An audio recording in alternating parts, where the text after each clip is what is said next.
9장 24절에서 33절까지 말씀을 중심으로 지켜야 될 자리라는 제목으로 같이 말씀 나누려고 합니다.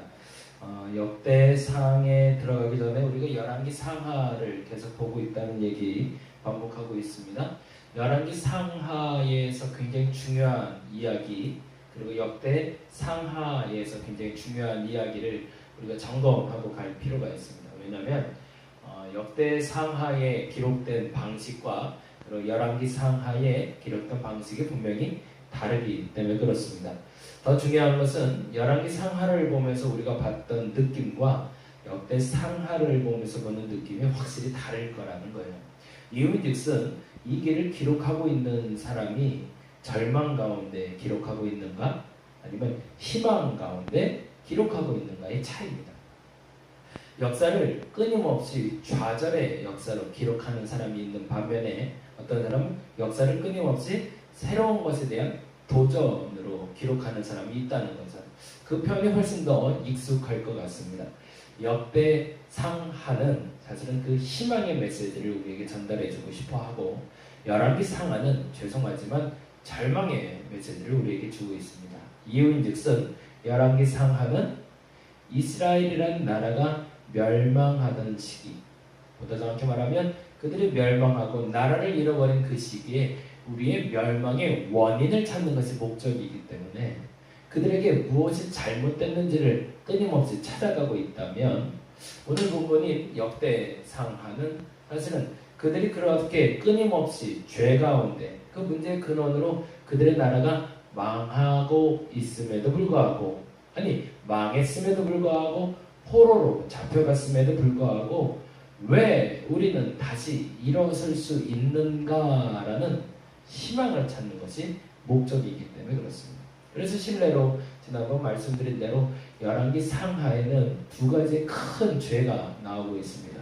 그 첫 번째 죄는 이스라엘의 죄라면 두 번째 죄는 유다의 죄입니다. 북이스라엘에게 끊임없이 나타났던 죄성이 있습니다. 그 죄성을 우리는 여로보암의 죄다라고 얘기해서 지난주에 말씀을 나누었죠. 이 여로보암이라는 사람이 자기 마음대로 시간 정하고 자기 마음대로 사람 정하고 자기 마음대로 장소 정해서 하나님이 아닌 내가 원하는 신을 모셔다 놓고 예배하는, 그로 말미암아 이스라엘 백성들이 죄에서 떠나지 못하게 하는 가장 큰 죄를 지었다.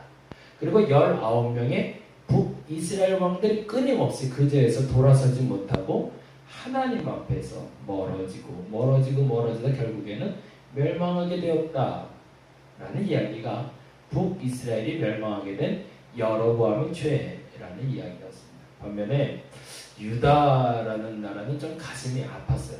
왜냐하면 북이스라엘 같은 경우에는 아까 말씀드린 대로 그 여로보암의 죄만 돌아서면 그냥 그들이 알고 있었던 그 쓴뿌리 있잖아요. 쓴뿌리, 그 아주 썩어버린 그 뿌리를 뽑아내고 새롭게 나무를 심을 수만 있다면, 아니 보다 정확히 말하면 이식이라도 할 수 있었으면 그 나무는 살아났을 텐데, 안타깝게도 그들은 그 희망을 놓쳐버리고 말았다가 여로보암의 죄, 북이스라엘의 죄라면, 이 유다는 더 마음이 아픈 이유는 그들의 죄가 쌓이고 쌓여서 전국에는 멸망할 수밖에 없더라라는 이야기를 하고 있는 것이 바로 남유다의 죄이기 때문에 그렇습니다.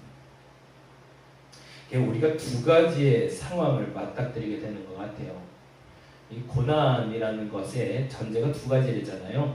연단의 시기가 있고 우리의 죄로 말미암아 당하는 심판이 있다고 얘기하는데, 안타깝게도 지금 얘기하고 있는 건 죄로 인한 심판을 말하고 있습니다. 근데 벗어날 수 있는 방법이 있는 것도 있지만 아무리 열심히 해도 벗어나지 못하는 심판이 있더라는 거죠. 그 심판 때에 이르기까지 우리가 죄를 쌓아가지 않기를 간절히 바랍니다. 근데 안타깝게도 우리는 아직도 그것을 깨닫지 못하고 계속 내 자리에서 내가 해야 할 일을 잊고 사는 것 같습니다.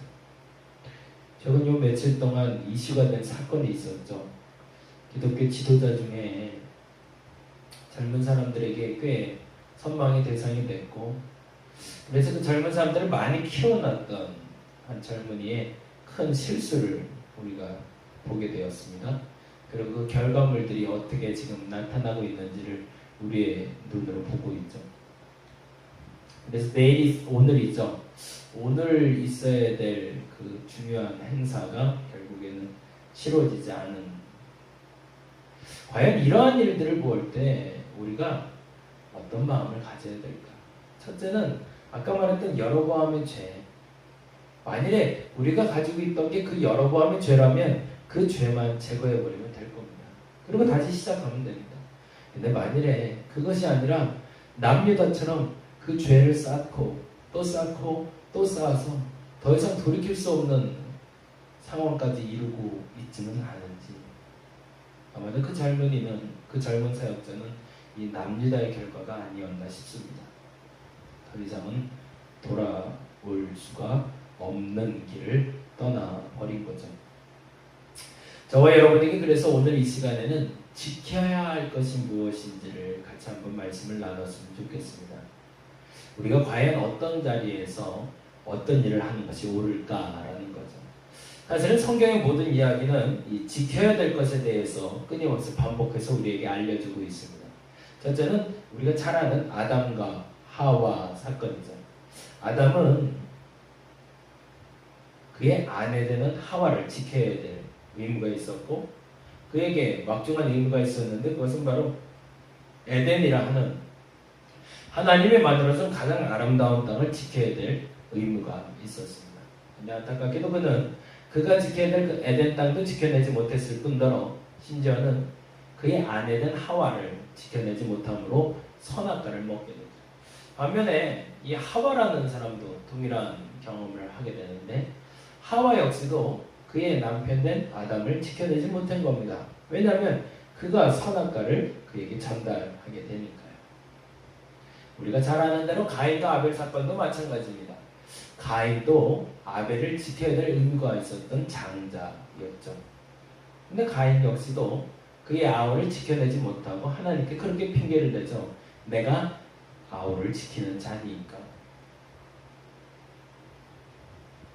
우리가 보고 있는 성경의 모든 역사들이 어찌 보면 내 자리를 지키고 있는 사람과 지키지 못하는 사람들에 대한 이야기로 계속 흘러가고 있는 것이 아닌가라는 생각이 들어요.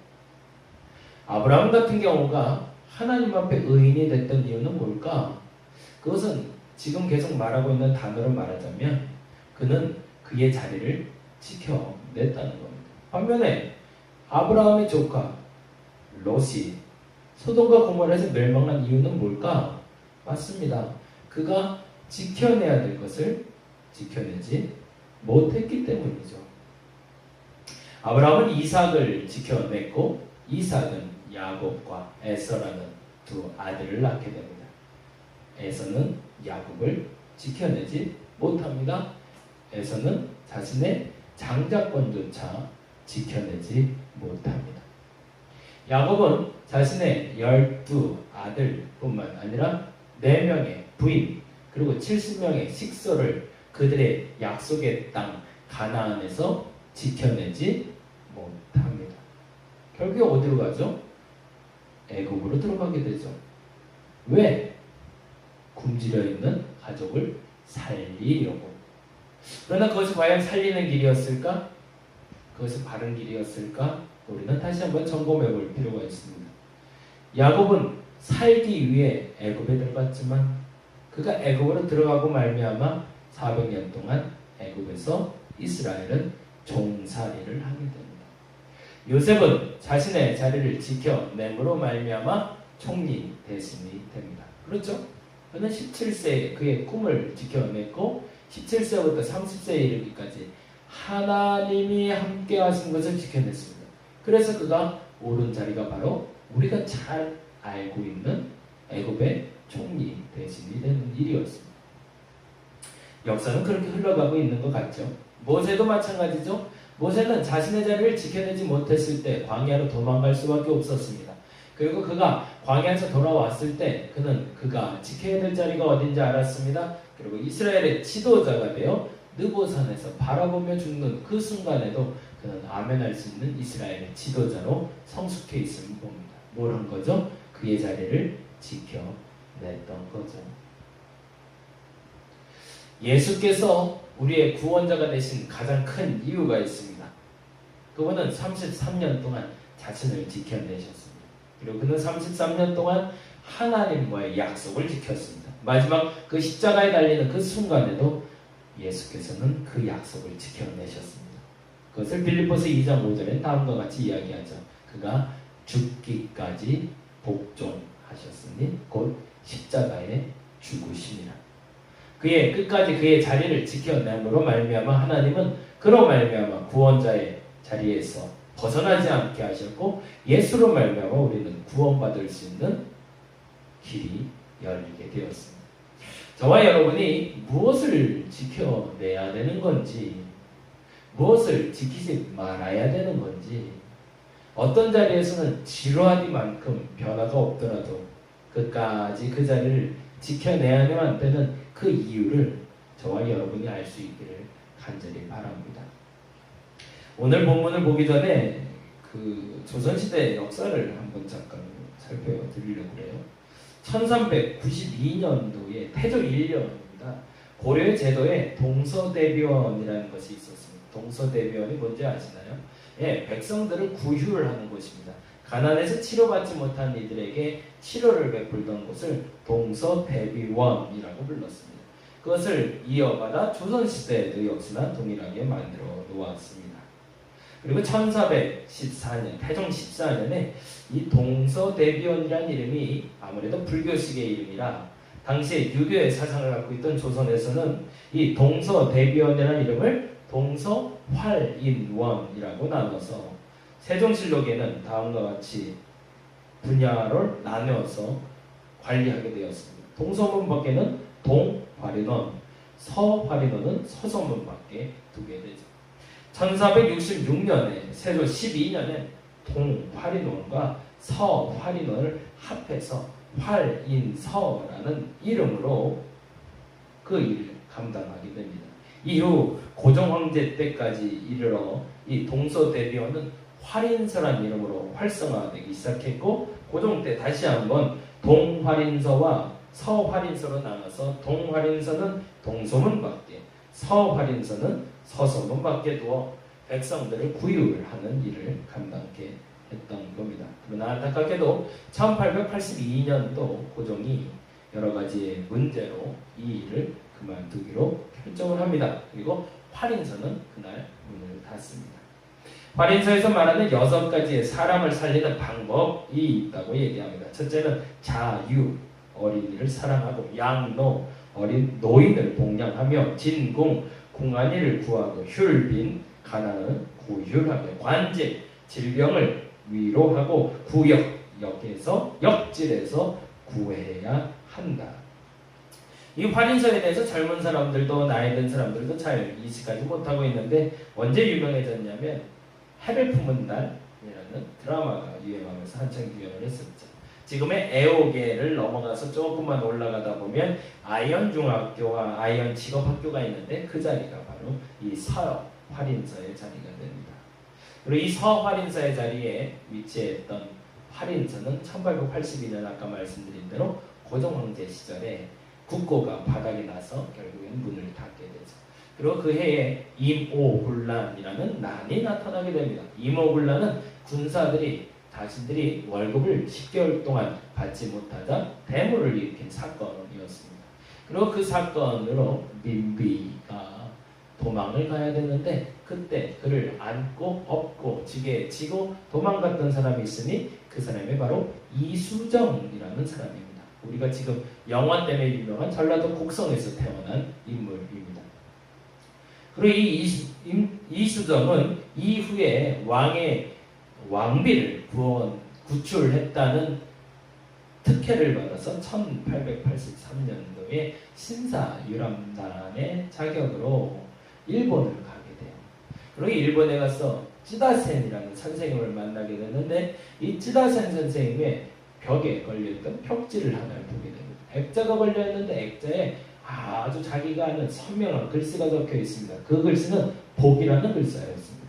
그런데 그 복이라는 글자가 총 8개가 써 있었어요.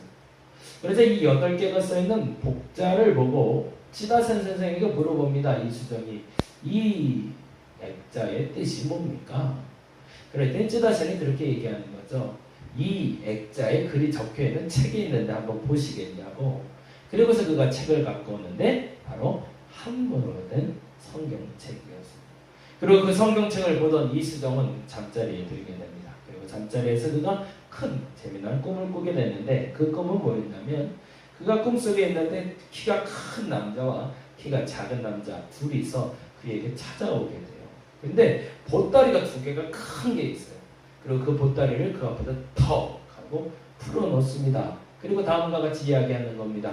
이 보따리 안에 있는 이 책들은 지금까지 조선에서 듣도 보지 못한 책이니 귀하게 여기고 잘 간직하라고. 그리고 2 보따리가 하나인 책 보따리를 떨어뜨려 놓고 가더랍니다. 이 일에 대해서 쯔다센 선생에게 물어보자 이수정에게 다음과 같은 이야기를 들려주는 거죠. 그가 복음을 받아들일 때가 되었다고. 그리고 그 해 4월에 그는 쯔다센 선생의 도움으로 당시에 선교사로 왔던 이에게 세례를 받게 됩니다. 그래서 우리나라 최초의 성경 번역이 그 순간부터 시작이 됩니다. 그리고 1884년에 그가 성경을 번역한 후에 성경 번역본을 가지고 말씀을 전할 선교사를 보내달라고 미국에 공문, 누가 저렇게 말하면 편지라고 말하는 게 낫겠죠. 편지 한 통을 보내게 되었고 그 편지로 인해서 우리나라의 선교사가 파송받게 됐는데 알렌이라는 선교사도 들어오게 되었고 우리가 잘 아는 언더우드와 벤젤러 선교사가 그 성경책을 들고 이 나라에 입국하게 됩니다. 지금 얘기하고 싶은 거는 그 벤젤러 선교사와 언더우드 선교사가 아닌 또 다른 선교사 얘기를 하려고 합니다. 알렌이라는 선교사가 들어왔을 때는 미 공사관의 담당 의사의 자격으로 들어오게 됩니다. 근데 때마침 그때 갑신정변이 일어나게 돼서 그때 당시에 도망가고 있는 민비의 오빠인 민영익을 살려주게 됩니다. 그리고 민영익을 살려준 대가로 그가 병원을 짓게 되었는데 그 병원 이름이 광해원, 우리가 아는 제중원의 효시가 되는 것으로 지금의 서울대학병원과 신촌 세브란스 병원에 전신이 되는 병원이죠. 그리고 이 병원이 활성화되기 시작해서 사람들이 모이기 시작했는데 그래서 의사가 필요했습니다. 그래서 스크랜튼 대부인이라는 분과 스크라이튼이라는 선교사님이 오시게 돼서 이 나라에서 진료 활동을 하게 됐는데 사람들이 너무 많이 오는 겁니다. 그래서 이 많이 오는 사람들을 감당하기 위해서 병원을 새로 지어야겠다 생각했는데 어느 정도까지 많이 왔냐면 9개월 동안 500명 이상이 몰려왔대요. 지금에 말하자면 종합병원 정도가 된 거죠. 그래서 스크랜턴이 더 이상 여기서는 병원을 한 가지로 유지할 수 없다. 여기에서 새롭게 병원을 윤허 부탁하게 되었는데 그때 고정이 내려진 병원의 이름이 바로 시병원, 돌볼 시자를 쓰는 시병원, 돌보는 병원이다. 그래서 시병원을 세우게 됩니다. 바로 그 자리가 지금 계속 말씀드리고 있는 이 활인서의 자리가 됩니다. 그리고 첫 번째 그가 고쳤던 여인이 있었는데 정말로 그 길에서 버려진 여인 하나를 데려다가 그를 구하게 되는 사건이 그의 첫 번째 병원일의 시작이었습니다. 그리고 이후에 수많은 여자들이 남자 환자, 남자 의사에게 치료받지 못한 것을 알게 되자 스크랜튼은 자신의 어머니 되는 스크랜튼 대부인에게 여성 진료를 요청하게 되었고 그 여성 진료회관이 만들어진 것이 우리가 잘 아는 보구회관 아시나요? 보구여관이라고 불리는 이 보구여관의 어떤 나중에는 이화 대학 병원으로 변하게 되죠. 고려 시대부터 이 나라 이 민족을 무엇보다도 그 가난한 백성들을 돌보기 위해서 만들었던 병원이 아까 말씀드린 활인서입니다. 동서대비원이라고 불렸던 불교식의 이름이 조선시대에 이르러 유교의 병원인 활인서로 변하게 됐고 1882년 고종 황제가 문을 닫았지만 하늘은 그 문을 닫지 않았던 것 같습니다.